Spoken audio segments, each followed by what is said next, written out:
Hello everyone, this is Akash Upani and welcome to Samarpan techno school biology YouTube channel. આપણે જોઈ રહ્યા હતા ચેપ્ટર નંબર 3 વનસ્પતિ સૃષ્ટિ. પહેલા લેક્ચરની અંદર આપણે વૈજ્ઞાનિકોનો ફાળો અને લીલના સામાન્ય લક્ષણો તથા ઉપયોગિતા જોઈ. આજે એ લીલના 3 પ્રકાર પડે. કયા કયા? તો કે ક્લોરોફાઇસી, રોડોફાઇસી અને ફિયોફાઇસી. કોના આધારે રંગ કલર એને પ્રકાર પડ્યા? તો કે એના રંગના આધારે. કેમ? તો કે ક્લોરોફાઇસી એટલે કે લીલી લીલ, ફિયોફાઇસી એટલે કે બદામી લીલ અને રોડોફાઇસી એટલે કે રાતી લીલ અથવા તો લાલ લીલ. તો આ 3 પ્રકારની લીલ પડશે, એને આપણે આ લેક્ચરની અંદર આપણે થોડુંક ડિટેલમાં જોઈશું. ઓકે, સૌથી પહેલા ક્વેશ્ચન છે ક્લોરોફાઇસી. ક્લોરોફાઇસી લીલના લક્ષણો વર્ણવો. હવે તમારે જ્યારે પણ કલર આવે, આ કોઈ પણ સાયન્ટિફિક લેંગ્વેજની અંદર ક્લોરો લખાયેલું હોય, ક્લોરો એટલે હંમેશા થશે લીલું, બરાબર. ત્યારબાદ સાઇનો છે, સાઇનો એટલે હંમેશા થશે વાદળી. તો આ બે શબ્દો છે. આના સિવાયના પણ જ્યારે જ્યારે શબ્દો આવે ત્યારે હું તમને કહેતો જઈશ, તમે નોટ ડાઉન કરીને યાદ રાખતા જજો. તો પહેલા છે ક્લોરોફાઇસી લીલના લક્ષણો વર્ણવો. તો પહેલા જ એના લક્ષણો વર્ણવી દઈએ કે ક્લોરોફાઇસી છે તો કેવા પ્રકારની છે? એ લીલી લીલ તરીકે પણ ઓળખાય. કોના તરીકે? લીલી લીલ. અને કોઈ પણ કલર માટે જવાબદાર હંમેશા કોણ હોય? રંજક દ્રવ્યો. કોણ હોય? રંજક દ્રવ્યો. જેમ કે આપણા રંગ માટે પણ જવાબદાર રંજક દ્રવ્યો છે કે જે મેલેનિન કણ તરીકે ઓળખાય છે. તો અહીંયા કોણ હશે રંજક દ્રવ્યો તરીકે? બધી વનસ્પતિની અંદર ક્લોરોફિલ એ, ક્લોરોફિલ બી, ઝેન્થોફિલ, ત્યારબાદ કેરોટીનોઇડ્સ વગેરે વગેરે જેવા રંજક દ્રવ્યો હોય છે કે જે વનસ્પતિના કોઈ પર્ણો છે, ત્યારબાદ એમના પુષ્પ છે, એમને રંગ આપે. ઘણી વખત તમને પ્રશ્ન પણ એવો થયો હોય કે વનસ્પતિના પર્ણો પીળા, તો ગુલાબના છોડના પર્ણો કેવા છે? લીલા છે. તો ગુલાબ કેમ ગુલાબી? તો એના માટે જવાબદાર કોણ છે? રંજક દ્રવ્યો. કલર માટે જવાબદાર હંમેશા કોણ હોય? રંજક દ્રવ્યો. અહીંયા લીલો રંગ છે તો રંજક દ્રવ્યો કયા કયા હશે? રંજક દ્રવ્યો ક્લોરોફિલ, કે જેને આપણે શોર્ટ ફોર્મમાં લખાશે CHL A અને CHL B, એટલે કે ક્લોરોફિલ A, ક્લોરોફિલ B. આની સિવાય તમારે કયા કયા હશે? તો કે ઝેન્થોફિલ અને કેરોટીનોઇડ્સ પણ હશે, પણ એનું પ્રમાણ બહુ જ ઓછું હશે. ઝેન્થોફિલ અને કેરોટીનોઇડ્સ એ લીલા રંગ માટે નહીં, પરંતુ નારંગી અને પીળા રંગ માટે જવાબદાર છે, કે જે કેવું હશે? આમાં રંગ કેવો એનો હોય? ખૂબ ઓછો. ઓકે, ત્યારબાદ જોઈએ હરિતકણ. કોણ? હરિતકણ. ઓબ્વિયસલી વનસ્પતિ છે, પ્રકાશ સંશ્લેષણ માટે શું એમનામાં આવેલું હોય? હરિતકણ આવેલા જ હશે. પણ આ હરિતકણના આકારમાં પણ શું જોવા મળે? વિવિધતા જોવા મળે. જેમ કે કયા કયા? તો કે બિંબાકાર, પટ્ટીકાર, બરાબર, પટ્ટીયાકાર, બિંબાકાર, પછી તકતી જેવા હશે ઘણા, તો તકતીકાર ઘણા હશે, ચપટા ઘણા હશે, કપ આકારના, તો એને કેવા છે? કપ આકાર. એટલે એના આકાર અને કદમાં શું જોવા મળશે? લીલના વિવિધ જાતિની અંદર એમના પ્રકાર પણ કેવા હશે? હરિતકણના અલગ અલગ હશે. આ હરિતકણનું કામ શું હશે? સૂર્યપ્રકાશની હાજરીમાં વાતાવરણમાં રહેલો કાર્બન ડાયોક્સાઇડનું સ્થાપન કરીને ખોરાક બનાવવો. ઓકે, આ એમનું કામ હશે. અને એટલા માટે જ લીલ કોના તરીકે વર્તે છે? ઉત્પાદક તરીકે વર્તે. ઓકે, ચલો હવે હરિતકણની અંદર ઘણીવાર એક સંગ્રાહક ભાગ પણ આવેલો હોય કે જેને શું કહેવાય? પ્રોભુજક. શું આવેલો હોય? પ્રોભુજક. તો એ શું છે? હરિતકણની અંદર આવેલો સંગ્રાહક ભાગ. તમને એમ થશે શાનો સંગ્રહ કરે? તો એ જે ખોરાક બનાવે છે પ્રાઇમરી લેવલ પર અથવા તો પ્રાથમિક તબક્કે જે ખોરાક બનાવે છે એનો સંગ્રહ કરતી રચના કે જે કોના કહેવાશે? પ્રોભુજક કહેવાશે. એકદમ ખાલી હશે. તમે આગળ પણ એને જોશો, ડાયાગ્રામ્સ ની અંદર પણ હમણાં એને જોશો તો પ્રોભુજક કેવું હોય તમને ખબર પડશે. આ વાત હતી એમના હરિતકણની. કોષ દિવાલની વાત કરીએ તો કોષ દિવાલ બધી જ લીલની કેવી હશે? એકદમ સખત અને મજબૂત. તો કોઈ કહે છે તો કે અંદરની બાજુએ સખત કોષ દિવાલ એ શાની બનેલી હશે? તો કે સેલ્યુલોઝની. શાની? સેલ્યુલોઝની. જ્યારે એની ફરતે આવરણ કોનું હશે? તો કે પેક્ટોઝનું. એટલે કે બહારની તરફથી શાની બનેલી હશે? પેક્ટોઝ. ઓકે, સેલ્યુલોઝ શાની? સોરી, કોષ દિવાલ શાની? સેલ્યુલોઝ અને પેક્ટોઝની બનેલી હશે. હવે તમને સ્પેસિફિકલી પૂછે તો અંદરથી કઈ હશે? સેલ્યુલોઝ, જ્યારે એની બાહ્ય દિવાલ કઈ હશે? પેક્ટોઝની બનેલી હશે. તો આ વાત થઈ ગઈ કોષ દિવાલની કે જે કેવી હશે? ખૂબ મજબૂત, કે જે લીલને રક્ષણ આપશે. ત્યારબાદ સંચિત ખોરાક. ખોરાક બનાવે છે તો આપણને ખબર, આપણે ખોરાક ખાઈએ તો વનસ્પતિ ખાતા હોઈએ કે કોઈ પણ છોડ ખાઈએ, ભાખરી કે રોટલા કોઈ પણ ખાઈએ, એક તો ભાગ કોનો છે? વનસ્પતિનો છે. તો એમાંથી આપણે ખાઈએ છીએ ખોરાક, તો આપણામાં સંગ્રહ કયા સ્વરૂપે થાય? ચરબી સ્વરૂપે? તો કે નહીં. સંગ્રહ કયા સ્વરૂપે થશે? હંમેશા ગ્લાયકોજન સ્વરૂપે. આપણે મનુષ્યની અંદર આપણે વનસ્પતિ ખાઈએ છીએ તો એમાંથી શું ખાઈએ છીએ? સ્ટાર્ચ. એટલે વનસ્પતિમાંથી કયા સ્વરૂપે ખોરાક આવે છે આપણામાં? તો કે સ્ટાર્ચ સ્વરૂપે. એના સાથે સાથે પ્રોટીન વગેરે આવશે, પ્રોટીન આવશે, ચરબી પણ આવશે, પરંતુ કાર્બોદિત છે, કાર્બોદિત, એ કાર્બોદિતમાં કયું સ્વરૂપ હશે? સ્ટાર્ચ. તો એ સ્ટાર્ચનો સંગ્રહ કોણ કરે? વનસ્પતિ. પરંતુ આપણે એ ખાઈએ ત્યારે સ્ટાર્ચ ગ્રહણ કરીએ છીએ, આપણા શરીરમાં સ્ટાર્ચનું પાચન થઈને ગ્લુકોઝ બનશે અને એનો સંગ્રહ થવાનો હશે સ્નાયુની અંદર, તો એ ગ્લુકોઝનું ગ્લાયકોજનમાં રૂપાંતરણ થઈ જશે. આ આપણે પછી પણ ભણીશું, પરંતુ આ એક વાત છે કે ખોરાક સંગ્રહની સિસ્ટમ કઈ રીતે હોય. આપણને એમ થાય ઘણી વખત આપણી પાસે ખોટી માન્યતાઓ હોય કે આપણે ખાઈએ છીએ ભાખરી સ્વરૂપે તો ભાખરી સ્વરૂપે સંગ્રહ થાય, તો કે નહીં, આ વસ્તુ ખોટી છે. આ ચીપ મેન્ટાલિટી છે. હવે સાયન્ટિફિકલી તમારે ભણવાનું. ખોરાક વનસ્પતિમાં કયા સંગ્રહ છે? તમને એમ પૂછે કે વનસ્પતિમાં ખોરાક કયું બનશે? શું બનાવે? એ વનસ્પતિ પ્રકાશ સંશ્લેષણ દ્વારા ગ્લુકોઝ બનાવે. પરંતુ આ ગ્લુકોઝ નો સંગ્રહ શેમાં થશે? ઘણા બધા ગ્લુકોઝ ભેગા મળીને ગ્લુકોઝનું પોલિમર, એટલે કે કોણ? સ્ટાર્ચ. કે જે કોનું પોલિમર છે, કઈ રીતે જોડાય છે, આ બધું આપણે ભણીશું ચેપ્ટર નંબર 9 જૈવિક અણુઓમાં. પણ ત્યાં સુધી અત્યારે સમજીએ કે સંચિત ખોરાક તરીકે કોણ છે? સ્ટાર્ચ. ત્યારબાદ ઘણી ક્લોરોફાઇસી લીલની અંદર તેલી બિંદુ સ્વરૂપે પણ શું જોવા મળે? ખોરાકનો સંગ્રહ જોવા મળે. પરંતુ આ તમારે નીટ માટે થોડુંક યાદ રાખવાનું છે. મેઇન કોણ છે? સ્ટાર્ચ સ્વરૂપે ખોરાકનો સંગ્રહ થશે. સ્ટાર્ચ એક પોતે કેવું છે? કાર્બોદિત છે. કેવું છે? કાર્બોદિત. કોને કહેવાશે કાર્બોદિત? તો જેની અંદર કાર્બન, હાઇડ્રોજન, ઓક્સિજન જેવા સંયોજનો, જેવા ઘટકો આવેલા હોય અને જે સંયોજન બનાવે એને શું કહેવાય? કાર્બોદિત. ઓકે. પ્રજનનની વાત આવી. લીલ એટલે કે ક્લોરોફાઇસી લીલની અંદર પ્રજનન. તો આપણે લીલની અંદર સામાન્ય રીતે પ્રજનન ભણેલા. તો એની જેમ અહીંયા પણ કેટલા પ્રકારના પ્રજનન થશે? 3 રીતે. કઈ કઈ રીતે? તો કે અલિંગી પ્રજનન જોવા મળશે, વાનસ્પતિક પ્રજનન જોવા મળશે અને લિંગી પ્રજનન પણ જોવા મળશે. હવે આ વાનસ્પતિક પ્રજનન અને અલિંગી પ્રજનન તમને એમ લાગે સર કઈ રીતે ફરક અલગ પડે? તો વાનસ્પતિક પ્રજનન એ કોઈ એમાં બીજો સજીવ ભાગ નથી લેતો, અલિંગીમાં પણ ક્યારે ભાગ નથી લેતો, પરંતુ અલિંગી પ્રજનનની અંદર બીજાણુઓ બને છે. બરાબર. જ્યારે વાનસ્પતિક પ્રજનનની અંદર કોઈ બીજાણુ બનતો નથી, એના વનસ્પતિના મુખ્ય ભાગમાંથી જ નવો શરીર અથવા તો નવું દેહ, વાનસ્પતિક દેહ સર્જાય છે. એ માટે બંને કેવા પડે છે? અલગ અલગ. બાકી તમે સંયુક્ત રીતે વાનસ્પતિક પ્રજનન એ અલિંગી પ્રજનનનો એક ભાગ છે, પરંતુ આપણે એને અલિંગી પ્રજનન કહી શકીએ નહીં. ઓકે. અલિંગી પ્રજનન એ કોના દ્વારા થશે? આપણે લીલના સામાન્ય લક્ષણોમાં જોઈ લીધું. તો કોના દ્વારા થાય? તો કે બીજાણુ સર્જન દ્વારા. કોના દ્વારા? બીજાણુ સર્જન. કેવા બીજાણુ હશે? તો કે ચલ બીજાણુ. આ ચલ બીજાણુ કઈ રચનામાંથી ઉત્પન્ન થાય? તો બીજાણુનો સંગ્રહ કરતી રચનાને શું કહેવાય? બીજાણુ ધાની. તો ચલ બીજાણુનો સંગ્રહ કરશે કોણ? ચલ બીજાણુ ધાની. અને શા માટે ચલ કીધા? તો કે એ શું ધરાવતા હશે? કશા ધરાવતા હશે. એટલે એને શું કહેવાય? કશાધારી બીજાણુ પણ કહેવાય. શું કહેવાય? કશાધારી બીજાણુ. કારણ કે એ કશા હશે આવી રીતે, જેમ કે ક્લેમિડોમોનાસની તમે ફોટો પણ આગળ જોઈ લીધો.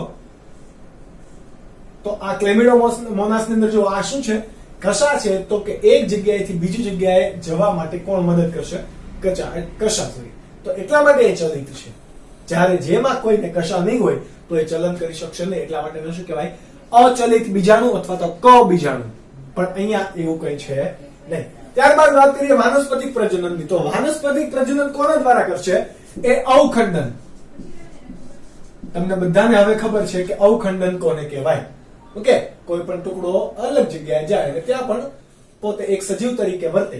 એ અવખંડન ત્યારબાદ અમુક કિસ્સાની અંદર એ ભાજન પ્રમાણે પણ શું કરશે? વાનસ્પતિક પ્રજનન કરશે. અમુક વસ્તુ આમાંથી ટેક્સ્ટબુકમાં નહીં આપેલું હોય પરંતુ સાચું છે, તમારા નીટમાં પણ એ આવશે. લિંગી પ્રજનનની વાત કરીએ તો લિંગી પ્રજનન એ 4 રીતે કરી શકે. કારણ કે હંમેશા લિંગી પ્રજનનની અંદર શું ઉત્પન્ન થતું હોય? જન્યુ ઉત્પન્ન થતા હોય. જ્યારે અલિંગી પ્રજનનની અંદર બીજાણુ ઉત્પન્ન થતા હોય. તો લિંગી પ્રજનનની અંદર ઉત્પન્ન થતા જન્યુ કેવા કેવા પ્રકારના હોઈ શકે? તો કે કદમાં સમાન હોય તો એવા કેવા કહેવાય? સમજન્યુક. કદમાં અસમાન હોય તો વિષમ જન્યુક. બરાબર. અને જો કદમાં માદા હોય એનો જન્યુ કેવો હોય? મોટો અને અચલિત. જ્યારે નર આપણે મનુષ્યની અંદર જેમ શુક્રકોષ કેમ હોય? ચલિત. અને માદાની અંદર અંડકોષ કેવો હોય? અચલિત. એવી રીતે પ્રકારનું હોય તો એને શું કહેવાય? અંડજન્યુક પ્રકારનું લિંગી પ્રજનન. તો લિંગી પ્રજનન 3 રીતે જોવા મળશે: સમજન્યુક, વિષમજન્યુક અને અંડજન્યુક. તો આ વાત હતી એમની પ્રજનનની. તમારે યાદ રાખવાના શું છે? ઉદાહરણ પણ. ઉદાહરણની અંદર આમાં કોનો સમાવેશ થશે? તો આપણે આ બાજુ નોટ ડાઉન કરીએ, તેમાં ફોટોગ્રાફ્સ પણ જોતા જજો. પછી ક્લોરોફાઇસી ની અંદર કોણ? લીલા કલરની જે કોઈ પણ તમને લીલ દેખાતી હતી એ બધી અહીંયા લખી દેવાની. જેમ કે કોણ હતી? વોલવોક્સ, ત્યારબાદ કારા. તમારે આ કારા નામની વનસ્પતિ ઘણી વખત નીટમાં સવાલ પૂછાઈ ગયો છે, કારા કેવા પ્રકારની વનસ્પતિ છે? તો એમસીક્યુ હોય કે એ વનસ્પતિ નથી, એ એક કોષીય લીલ છે. ઘણી વખત હોય એ એકાંગી વનસ્પતિ છે, એ દ્વિઅંગી વનસ્પતિ છે, અનાવૃત બીજધારી વનસ્પતિ છે, વગેરે વગેરે તમને સવાલ આપે. પણ યાદ રાખજો, કારા એ કેવી છે? ક્લોરોફાઇસી લીલ. કેવી છે? ક્લોરોફાઇસી લીલ. યાદ રાખજો. એટલે લીલ છે એટલે હંમેશા કેવી હોવાની? એકાંગી વનસ્પતિ. વોલવોક્સ, કારા, ત્યારબાદ છે ક્લેમિડો મોનાસ, ત્યારબાદ સ્પાઇરો ગાયરા, ત્યારબાદ યુલોથ્રિક્સ, અને આની સિવાય કેટલી જે કોઈ પણ લીલા કલરની દેખાય છે એ બધી કઈ? ક્લોરોફાઇસી. ઓકે, આ વસ્તુ તમે નોટ ડાઉન કરી લો. આપણે પછીનો નેક્સ્ટ ક્વેશ્ચન ભણીએ. ત્યારબાદનો બીજો વર્ગ છે લીલ માટેનો, તો કે ફિયોફાઇસી. ફિયોફાઇસી તો આપણે વાત કરી હતી એમ. તો ફિયોફાઇસીની ખાસિયત શું હશે? કેવા રંગની હશે? આ બદામી રંગની, બ્રાઉન. કેવી? બદામી રંગની, કથ્થાઈ રંગની, રાખોડી રંગની, તમે આને લીલ કહી શકો. તો આ માટેની આપણે ખાસિયતો ભણવાના છીએ આ ક્વેશ્ચનની અંદર. પહેલા છે વસવાટ. તો મોટા ભાગે આ દરિયાઈ લીલ છે. કેવી છે? દરિયાઈ લીલ. એટલે વસવાટ મોટા ભાગે ક્યાં હશે? દરિયાની અંદર. મોટા ભાગની બધી જ ફિયોફાઇસી બદામી રંગની લીલ ક્યાં જોવા મળે? દરિયામાં. તમે ક્યાં જોઈ નદી નાળાની અંદર કે તમારા ઘરની દિવાલ પર દરિયા બદામી લીલ? તો કે નહીં, ધેટ ઇઝ નોટ પોસિબલ. ત્યારબાદ છે એમની રચના. તો રચનાની અંદર અહીંયા બહુ બધી વિવિધતા જોવા મળે. શું જોવા મળે? કદમાં વિવિધતા. કેવી કદમાં વિવિધતા જોવા મળશે? તો કે આપણા પાસે એક ઉદાહરણ છે જેનું નામ છે એક્ટોકાર્પ્સ. કેવું? એક્ટોકાર્પ્સ. કે જે કેવું છે? તો કે તંતુમય છે. જ્યારે અતિશય વિશાળ એવું કેલ્પ. કેલ્પ એ કેવું છે? જે કહીએ દરિયાઈ ઘાસ તરીકે ઓળખાય એ કેવું છે? અતિશય શાખી અને બહુ જ મોટું. કેટલું? 100 મીટર જેટલું લાંબુ આનો વિશાળ દેહ જોવા મળે. એટલું બધું, કારણ કે બહુ બધી શાખાઓ એની બનશે એટલા માટે. એક્ટોકાર્પ્સ કે એકદમ સરળ તંતુમય, જ્યારે વધારેમાં વધારે શાખી દરિયાઈ ઘાસ જેવી લીલ પણ આ વર્ગની અંદર સમાવવામાં આવે છે. આના સિવાય તમારી ઘણી બધી એવી બદામી લીલ કે જે એકદમ જાયન્ટ આકારની છે, એટલે કે રાક્ષસી કદ ધરાવે છે. એ આંતરિક અને બાહ્ય વિભેદનને કારણે એના કદમાં શું થાય? વૃદ્ધિ થતી રહી. એટલા માટે એ અમુક રાક્ષસી કદની પણ તમને જોવા મળે. ત્યારબાદ વાત કરીએ રંજક દ્રવ્યની. તો રંજક દ્રવ્યો જેવી રીતે ક્લોરોફાઇસીની અંદર હતા ક્લોરોફિલ એ અને ક્લોરોફિલ બી મુખ્ય. અહીંયા ક્લોરોફિલ એ છે, એટલે કે ક્લોરોફિલ એ છે પરંતુ બી નથી. યાદ રાખજો, ક્લોરોફિલ કયું છે? સી. ક્લોરોફિલ એ ના કારણે કેવો રંગ હશે? તો કે લીલો રંગ તો હશે જ, બરાબર. પરંતુ ક્લોરોફિલ સી, ત્યારબાદ કેરોટીનોઇડ્સ અને ઝેન્થોફિલ જેવા રંજક દ્રવ્યો પણ છે. એટલા માટે આ બધા રંજક દ્રવ્યોના સંયુક્ત પ્રમાણને કારણે આ પ્રકારની જે લીલ છે એ એકદમ કહેવાય ને ઓલિવ ગ્રીન. ઓલિવ તમે પિઝા ઉપર ઓલિવ્સ ખાતા હોય તો એ જે લીલા ઓલિવ્સ છે એ, અથવા તો તમે કહો કે ચળકતો લીલો રંગ, તો આ ચળકતા લીલા રંગથી માંડીને બદામી રંગની શેડ પડે અથવા તો ઘેરા બદામી રંગ સુધીની આ રંગમાં પણ વિવિધતા જોવા મળશે. કોના કારણે? ક્લોરોફિલ A, ક્લોરોફિલ C, કેરોટીનોઇડ્સ અને ઝેન્થોફિલ કે જે બીટા કેરોટીનોઇડ્સ તરીકે ઓળખાય. કેવા? બીટા કેરોટીનોઇડ્સ તરીકે ઓળખાય. એના કારણે આવો રંગ જોવા મળે છે. ત્યારબાદ વાત કરીએ ખોરાક સંગ્રહની. જેવી રીતે આપણે ક્લોરોફાઇસિન ની અંદર ખોરાક સંગ્રહ સ્ટાર્ચ સ્વરૂપે જોયો તો, અહીંયા કાર્બોદિતનું એક સ્ટાર્ચ એ સરળ કાર્બોદિત છે, એટલે એમ તો પોલિમર છે કાર્બોદિતનો, પરંતુ સરળ છે થોડો. કેમ? તો કે એ સિંગલ શૃંખલાયુક્ત હોઈ શકે. જ્યારે આપણે ખોરાક સંગ્રહ ફિયોફાઇસી ની અંદર જટિલ કાર્બોદિત સ્વરૂપે થશે. કયા સ્વરૂપે? જટિલ કાર્બોદિત સ્વરૂપે. અને જો તમારે એના નામ પણ યાદ રાખવા હોય તો એ છે લેમિનારિન. કોણ? લેમિનારિન અને મેનિટોલ. લેમિનારિન અને મેનિટોલ સ્વરૂપે ખોરાકનો સંગ્રહ કરશે. કોણ? તો કે ફિયોફાઇસિલિન. આ તમારે નીટ માટે યાદ રાખવાનું છે, કદાચ તમને ટેક્સ્ટ બુક ની અંદર ના આપેલું હોય તો. કોષ દિવાલની આપણે વાત કરીએ તો કોષ દિવાલ ક્લોરોફાઇસિન ની અંદર આપણે કોની જોઈ? તો કે સેલ્યુલોઝની. બરાબર. તો અહીંયા પણ કોની છે? સેલ્યુલોઝની. કારણ કે આપણે ચેપ્ટર નંબર 2 ની અંદર પણ ભણી ગયા કે વનસ્પતિમાં મુખ્યત્વે કોષ દિવાલ શાની હોય? સેલ્યુલોઝ, હેમિસેલ્યુલોઝ અથવા તો પેક્ટિન ની બનેલી હોય. એમાંથી સેલ્યુલોઝ મુખ્યત્વે બધે તો હશે.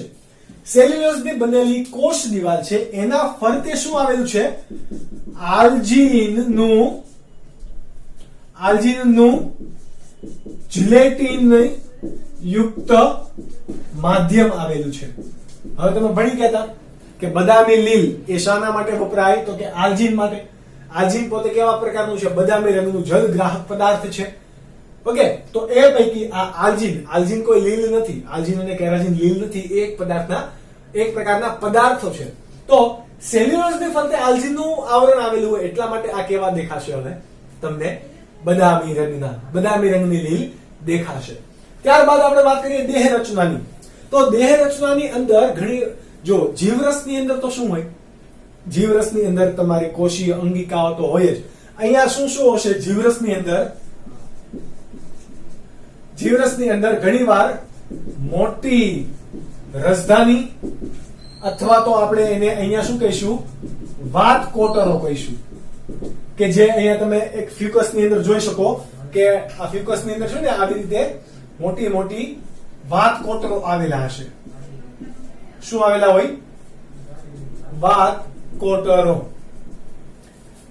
આની સિવાય આમાં શું આવેલું હશે? કોષ કેન્દ્ર પણ આવેલું હોય. કોષીય રચના હોય એટલે કોષ કેન્દ્ર આવેલું હોય. ત્યારબાદ હવે તમારે યાદ રાખવાનું છે કે મોટા ભાગની ફિયોફાઇસી લીલ હશે એ કોઈ પણ આધાર સાથે જોડાયેલી હોય. કોના સાથે જોડાયેલી હોય? કોઈ પણ આધાર સાથે જોડાયેલી હોય કે જે આધારને શું કહેવાય? દ્રઢ ગ્રહ. એવી રીતે આને પણ શું કહેવાશે?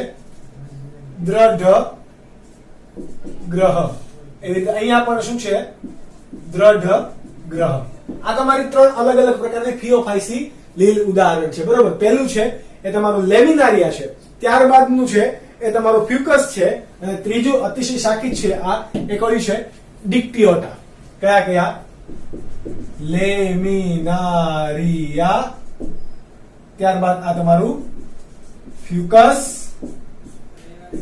અને આ કયું છે? ડિક્ટિયોટા. બરાબર. તો આપણે રચના જોતા હતા. તો રચનાની અંદર શું હશે? તો કે આધાર. એ આધાર કોનો છે? તો કે એ દ્રઢ ગ્રહ તરીકે ઓળખાશે. અહીંયા મૂળ પ્રકાંડ જેવી રચના જોવા મળશે નહીં. આધાર એ દ્રઢ ગ્રહ તરીકે ઓળખાશે. ત્યારબાદ અહીંયા આમ જો જેનો આધાર લે છે એને શું કહેવાશે? વૃંત, અથવા તો એને બીજું કહેવાય છત્રિકા વૃંત. એવી રીતે અહીંયા પણ છે, તો આને પણ શું કહેવાય? છત્રિકા વૃંત. અહીંયા પણ શું છે? છત્રિકા વૃંત. કેવું હશે? છત્રિકા વૃંત જોવા મળે, અથવા ઘણી વનસ્પતિમાં ફક્ત વૃંત જોવા મળે. જો આમ છત્રી જેવું ફેલાયેલું હોય તો એને શું કહેવાશે? છત્રિકા વૃંત. બરાબર. ત્યારબાદ પર્ણ નથી હોતું અહીંયા, પરંતુ પર્ણ જેવું કોઈક અંગ હોય છે કે જેને શું કહેવાશે? પ્રપર્ણ. શું કહેવાશે? પ્રપર્ણ. એવી રીતે અહીંયા ને આ રીતે અહીંયા પણ એને શું કહેવાય? પ્રપર્ણ. એટલે કે આપણે દેહ રચનાની અંદર જોઈએ શું શું જોવા મળે? જીવરસની અંદર મોટી રસધાની વાતકોટનો કોષ કેન્દ્ર જોવા મળે. આધાર શાનો હોય? દ્રઢ ગ્રહ. એટલે કે કોઈ પણ આધાર સાથે એ દ્રઢ ગ્રહ વડે જોડાયેલું રહે. માનો કે અહીંયા કોઈ પથ્થર છે, ઓકે, તો દરિયાઈ સપાટી છે, તો અહીંયા દરિયાઈ સપાટી છે, એના ઉપર કોણ હશે? દ્રઢ ગ્રહ. એની ઉપર આખી લીલ હશે. તો એની ઉપર કયું હશે? વૃંત અથવા તો છત્રિકા વૃંત. અને એના બાદ પર્ણ જેવું દેખાતું અંગ પ્રપર્ણ, કે જે પ્રકાશ સંશ્લેષણ કરીને પોતાનો ખોરાક જાતે બનાવશે, કે જે ગ્લુકોઝ સ્વરૂપે બનાવશે, પરંતુ સંગ્રહ કયા સ્વરૂપે થશે? લેમિનારિન અને મેનિટોલ સ્વરૂપે, કે જે જટિલ કાર્બોદિત છે. આ વાત થઈ ગઈ એમની દેહ રચનાની. પ્રજનનની વાત કરીએ. કોની? પ્રજનનની. ક્યાં ગયું બ્લુ માર્કર? ઓલરાઈટ. પ્રજનન. તો પ્રજનન કેટલી રીતે કરશે? તો કે આ પણ 3 રીતે કરશે. કઈ કઈ રીતે? તો કે એક છે તમારું અલિંગી પ્રજનન. અલિંગી પ્રજનનની અંદર ખાસ યાદ રાખજો કે અલિંગી પ્રજનનમાં આ પણ શું કરશે? ચલ બીજાણુ, એટલે કે બીજાણુ સર્જન જ દર્શાવશે. બીજાણુ સર્જન. પણ આના જે બીજાણુ હશે એ નાસપતિ જેવા આકારના હશે. કોવા? નાસપતિ આકારના. અને એમાં કશા કેટલી હશે?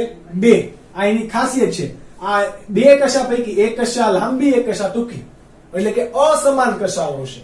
આ શું છે? અલિંગી બીજાણુ, અથવા તો આ કશાધારી છે, એટલા માટે એને શું કીધું? ચલ બીજાણુ. સમજ પડી ગઈ? આ અલિંગી પ્રજનન છે. ત્યારબાદ જો આપણે જોઈએ એનું વાનસ્પતિક પ્રજનન, તો વાનસ્પતિક પ્રજનન એ કઈ રીતે કરશે? તો કે તમારી પાસે છે અવખંડન. તો કે એ તો બધાની અંદર ઈઝી યાદ રાખવાનું. વાનસ્પતિક પ્રજનન કઈ રીતે કરશે? અવખંડન. અને છેલ્લે તમારે વધ્યું કયું? તો કે લિંગી પ્રજનન. તો લિંગી પ્રજનન અહીંયા પણ સમજન્યુક પ્રકારનું, વિષમજન્યુક પ્રકારનું અને અંડજન્યુક પ્રકારનું હોય. સમજન્યુક હમણાં આપણે વાત કરી, અને લાસ્ટ લેક્ચરની અંદર પણ વાત કરી ડિટેલમાં કે સમજન્યુક કોને કહેવાય, વિષમજન્યુક કોને કહેવાય અને અંડજન્યુક કોને કહેવાય. જો હજુ એ તમે નથી જોયું તો આ લેક્ચર પહેલા લેક્ચર નંબર 1 જુઓ. ઓકે. વાનસ્પતિક પ્રજનન કરશે. અને ત્રીજું કયું કરશે? લિંગી પ્રજનન પણ કરશે, કે જે કેવા પ્રકારનું હોય? સમજન્યુક, વિષમજન્યુક અને ત્રીજું અંડજન્યુક. આ વાત થઈ ગઈ તમારી બહુ સિમ્પલ અને ઈઝી. તો આ છે તમારું ફિયોફાઇસી લીલ. તો ફિયોફાઇસી લીલ ની અંદર તમારે જો યાદ રાખવાનું ઉદાહરણ હોય તો આપણે ઘણા બધા લખી દીધા, જેમ કે એક્ટોકાર્પ્સ છે, કેલ્પ્સ છે, લેમિનારિયા છે, ફિકસ છે, ડિક્ટિયોટા છે. તો આ બધી લીલ એના શું છે? ઉદાહરણો છે, જે તમારે યાદ રાખવાના રહેશે. અને હવે તમે નોટ ડાઉન કરી શકો છો. ત્યારબાદનો ત્રીજો વર્ગ છે રોડોફાઇસી. રોડોફાઇસી એટલે સામાન્ય રીતે કેવા પ્રકારની લીલ? તો કે રાતી અથવા તો લાલ લીલ. તમે લેક્ચર નંબર 1 ની અંદર ઘણી લીલના ફોટા એવા જોયા હતા, લાલ. ઓકે. તો એ બધી કયા વર્ગની હતી? રોડોફાઇસી. શા માટે લાલ છે? તો એના માટે જવાબદાર કોણ છે? એમના રંજક દ્રવ્યો. કયા કયા રંજક દ્રવ્યો હશે? તો મુખ્યત્વે એની અંદર ક્લોરોફિલ એ, ત્યારબાદ યાદ રાખજો ક્લોરોફિલ ડી, સી પણ નહીં કહ્યું, ક્લોરોફિલ ડી. ત્યારબાદ મુખ્ય છે આર ફાઇકો ઇરિથ્રિન. ઇરિથ્રિન શબ્દ લેટિન છે. જ્યારે પણ ઇરિથ્રી શબ્દ આવે, ઇરિથ્રોલેબ, તો લાલ. ઇરિથ જેવી રીતે સાઇનો માટે વાદળી, ક્લોરો માટે લીલો, તો ઇરિથ્રો માટે કોણ છે? લાલ. તો આર ફાઇકો ઇરિથ્રિન અને ફાઇકો સાઇનિન. આ 4 પ્રકારના રંજક દ્રવ્યો આ પ્રકારની લીલીની અંદર જોવા મળે. પરંતુ એની અંદર જોવા મળતો લાલ રંગ એ કોના કારણે છે? આર ફાઇકો એરિથ્રિનને કારણે જોવા મળશે. કોને કારણે? આર ફાઇકો એરિથ્રિનને કારણે. ત્યારબાદ વાત કરીએ આપણે નિવાસ સ્થાનની. તો નિવાસ સ્થાન એ મોટા ભાગે કેવું છે? દરિયાઈ હુંફાળા પાણીમાં. કોને કહેવાય હુંફાળું પાણી? તો આપણને ખબર છે કે જે બહુ ઠંડુ પણ નથી અને ખૂબ ગરમ પણ નથી, એવા પાણીને શું કહેવાય? હુંફાળું પાણી, કે જેમાં આપણને પ્લેઝન્ટ ગમે એમ. તો એવા પાણીની અંદર જોવા મળતી લીલ એવા પાણીના વસવાટ અથવા તો એ પાણીના સ્થાન પર આ લાલ લીલ જોવા મળશે. એમાં પણ ક્યાં ક્યાં જોવા મળે? તો કે મહાસાગરની અંદર, મહાસાગરમાં ઊંડા તળિયે. રીઝન આપું કેમ મહાસાગરમાં ઊંડા તળિયે. તમને ખબર છે કે જ્યારે ક્યારે પણ પ્રકાશ આવે, તમે ધોરણ 10 ની અંદર ભણી ગયા, પ્રકાશ આવે, હવે પાણી છે એમાં શું થશે? પ્રકાશનું વક્રીભવન થશે અને પૂર્ણ આંતરિક પરાવર્તન પણ થતું હોય સાથે સાથે. ઓકે, તો પ્રકાશ આવશે તો સૌથી વધારે કયા રંગની? શ્વેત પ્રકાશ આવશે ને, સૂર્યપ્રકાશ એટલે. તો સૌથી વધારે કયા રંગની તીવ્રતા હોય? લાલ રંગની. તમે ભણી ગયા કે ટ્રાફિક સિગ્નલમાં શા માટે લાલ રંગ હોય છે? ઓકે, દૂર સુધી જઈ શકે, કારણ કે એની સિવાયના જે બધા રંગો હશે એનું પૂર્ણ આંતરિક પરાવર્તન થઈ જશે એટલા માટે. ઓકે, તો આ લાલ રંગ છે એ છેક દરિયાના ઊંડા તળિયે સુધી જાય છે અને ત્યાં પણ જો રહેલી લીલ છે, કોઈ વનસ્પતિ છે, તો એને પ્રકાશ પૂરો પાડે છે ને એ વનસ્પતિ પ્રકાશ સંશ્લેષણ કરીને પોતાનો ખોરાક જાતે બનાવે છે. તો એટલા માટે એ વનસ્પતિઓ બધી કેવી દેખાશે? લાલ. અને લાલ પણ લાલ જ છે આર ફાઇકો એરિથ્રિન રંજક દ્રવ્યને કારણે. ચલો, આ વાત થઈ ગઈ મહાસાગરના ઊંડા તળિયે પણ જોવા મળશે. અને અમુક પ્રકારની લીલ છે એ પાણીમાં પ્રકાશની સુલભ પ્રાપ્તિ થાય. સુલભ એટલે કે કેવી? સરળતાથી પ્રાપ્તિ થઈ શકે એવા સ્થાને પણ જોવા મળશે. એટલે કે મોસ્ટલી કિનારાવાળા પ્રદેશો પર પણ આ જોવા મળે છે. તો આ બે પ્રકારે બંને જગ્યાએ એનું નિવાસ સ્થાન છે. પરંતુ યાદ રાખવાનું કેવા? હુંફાળા પાણીની અંદર. દેહ રચનાની વાત કરીએ તો દેહ રચનાની અંદર આપણે પહેલામાં જોયું કે વૃંત ને એવું બધું હોય છે, પરંતુ અહીંયા વૃંત ને એવું બધું એટલું બધું જટિલ વસ્તુ અહીંયા નથી. અહીંયા કેવું છે? અહીંયા મુખ્ય ધરી હશે, ત્યારબાદ અપુષ્પય પર્ણ હશે, જે તમે ડાયાગ્રામ્સ ની અંદર જોશો. તો તમારે યાદ રાખવાનું છે કે અહીંયા કેવું હોય? સરળ તંતુમય રચનાથી માંડીને કેવી છે? જટિલ શાખિત રચના સુધીનું અહીંયા વિવિધતા જોવા મળે. એટલે કે દૈહિક રચના કેવી હશે? ખૂબ ખૂબ વિવિધતાયુક્ત. એમાં અપુષ્પીય પર્ણનો પણ સમાવેશ થઈ જાય કે જેની અંદર પુષ્પ જે આપણે કહેવાય કે જેમાં પુષ્પ નથી આવતા એવા પર્ણો કે જે આપણને દેખાય છે લાલ કલરના, આપણને એમ લાગે કે પુષ્પનો પર્ણ હશે, પરંતુ એવું કઈ છે નહીં. સંચિત ખોરાક. સંચિત ખોરાક કયા સ્વરૂપે થાય? તો કે તમારું છે એમાઇલોપેક્ટિન અને ગ્લાયકોજનના જેવું. એમાઇલોપેક્ટિન શું છે? એમાઇલોપેક્ટિન પણ એક પ્રકારનું જટિલ કાર્બોદિતનું પોલિમર સ્વરૂપ છે. જેવી રીતે ગ્લાયકોજન સ્ટાર્ચ છે એ રીતે એમાઇલોપેક્ટિન પણ છે. તો એના જેવું એક બંધારણ છે, એને આપણે કોના તરીકે ઓળખીએ? ફ્લોરિડીન સ્ટાર્ચ. હકીકતમાં કેવું છે? સ્ટાર્ચ, પરંતુ એનું બંધારણ કેવું છે? અશાખિત છે. એટલા માટે કોના જેવું? ગ્લાયકોજન અને એમાઇલોપેક્ટિન જેવું એ બંધારણ ધરાવે છે. કોણ? ફ્લોરિડીન સ્ટાર્ચ. બાકી સ્ટાર્ચ કેવો હોય છે? શાખિત હોય છે. ઓકે, ગ્લાયકોજન અને એમાઇલોપેક્ટિન એટલું બધું શાખિત હોતું નથી. અને સ્ટાર્ચ પાછું કેવું હોય કે આયોડિન સાથે સ્ટાર્ચ સંયોજાય તો એના ફરતે આમ રિંગ બનાવી દેશે. ઓકે, અને એ વાદળી જાંબલી રંગ આપશે આયોડિન સાથે સંયોજન પામીને. પરંતુ આ એવું નથી. એ સ્ટાર્ચ થી થોડુંક અલગ પડે છે કે જેને આપણે ફ્લોરિડીન સ્ટાર્ચ તરીકે ઓળખશું. તો ખોરાક એ ફ્લોરિડીન સ્ટાર્ચ સ્વરૂપે સંગ્રહ કરશે. ત્યારબાદ રહી વાત પ્રજનનની. તો પ્રજનન અહીંયા કઈ રીતે કરશે? ફરીથી વાનસ્પતિક પ્રજનન, બરાબર. ત્યારબાદ અલિંગી પ્રજનન અને લિંગી પ્રજનન. ચલો, ત્રણે વાનસ્પતિક કયું? તો કે અવખંડન દ્વારા. કયા દ્વારા? અવખંડન. એ હવે આપણને ખબર છે. અલિંગી પ્રજનન જોવાનું તમારે યાદ રાખવું છે. પેલા બંનેમાં કેવા હતા? ચલ બીજાણુ હતા. અહીંયા કેવા છે? અચલ બીજાણુ, કે જેને આપણે બીજા કયા નામે ઓળખી શકીશું? ક બીજાણુ. કેવા? ક બીજાણુ તરીકે પણ ઓળખાય. તો અચલ બીજાણુઓને ક બીજાણુ. લિંગી પ્રજનન એ અહીંયા સમજન્યુક વિષમજન્યુક એટલું બધું જટિલ, એટલી બધી અહીંયા વિવિધતા નહીં જોવા મળે. મોટા ભાગે અહીંયા કોના દ્વારા જોવા મળે? અંડજન્યુક પ્રકારનું લિંગી પ્રજનન જોવા મળે છે. આ તમારે ખાસ યાદ રાખવાનું છે, કારણ કે પેલા બે કરતા કેવું છે આમાં અલગતાપણું છે. અહીંયા વિષમજન્યુક પ્રકારનું પણ જોવા મળે, એવું નથી કે સાવ નથી જોવા મળતું. શું જોવા મળે? અંડજન્યુક છે તો એક પ્રકારના કેવા છે? એમાં નરનું કદ નાનું હશે, માદા જન્યુનું કદ મોટું હશે. માદા અચલિત, નર ચલિત. એ ચલિત થઈને ક્યાં જશે? માદા સુધી. તો આ પ્રકાર એક પ્રકાર કેવું પાછું કહેવાય? વિષમજન્યુ પણ કહેવાય. તો વિષમજન્યુ પ્રકારે પણ અહીંયા પ્રજનન જોવા મળે. એકદમ ઈઝીમાં ઈઝી તમારા લીલના વર્ગો 3 પૈકી આ સૌથી ઈઝી હતો. તમારે ઉદાહરણ યાદ રાખવાના છે. પોલિસાયફોનિયા આપણે અલગથી લખીએ. કયા કયા? પોલિસાયફોનિયા, પોલિસાયફોનિયા, ત્યારબાદ પોર્ફાયરા, ત્યારબાદ આપણે અગર જેલ શેમાંથી મળે તો આપણે બે યાદ રાખેલા. કયા કયા? તો કે જેલેડિયમ અને ગ્રાસિલારિયા. તમે અત્યારે આ 4 નામ યાદ રાખો, સિમ્પલ છે. તમારે એક વસ્તુ યાદ રાખવાની કે આ બંનેમાંથી શું મળે છે? અગર મળે છે, કે જેની અંદરથી અગર અગર જેલ બનાવી શકાય, કે જે આઈસ્ક્રીમ બનાવવા કે કોઈ પણ જેલી બનાવવા માટે ઔદ્યોગિક સ્તરે ખૂબ વ્યાપક પ્રમાણમાં એનો ઉપયોગ કરવામાં આવે છે.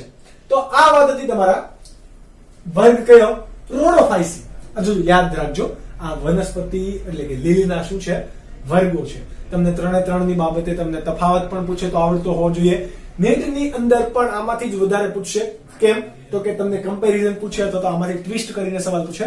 તો આ થઈ ગયું તમારું નીટનું. પરંતુ આપણે નીટ માટે અમુક ડિટેલ આપણે એક્સ્ટ્રા ભણીશું અને વધારે ઊંડાણપૂર્વક આ વર્ગનો અભ્યાસ કરીશું. આની સિવાયના સાઇનોફાઇસી, વાદળી રંગની લીલ, આ બહુ બધી આપણે પ્રકારો છે કે જે ભણીશું, પરંતુ નીટના લેક્ચરમાં. ત્યાં સુધી તમે આ વાંચો. આપણે મળીશું લેક્ચર નંબર 3 ની અંદર. સોરી, આ લેક્ચર નંબર હતો 2. તમે કોઈ મને કીધું જ નહીં કે બોલો, પણ ક્યાંથી થી? તમે થોડા અત્યારે ક્લાસમાં છો. એક તો આપણી મજબૂરી છે. ઓકે, નહીં તો મજા આવે ભણવાની ઓબ્વિયસલી.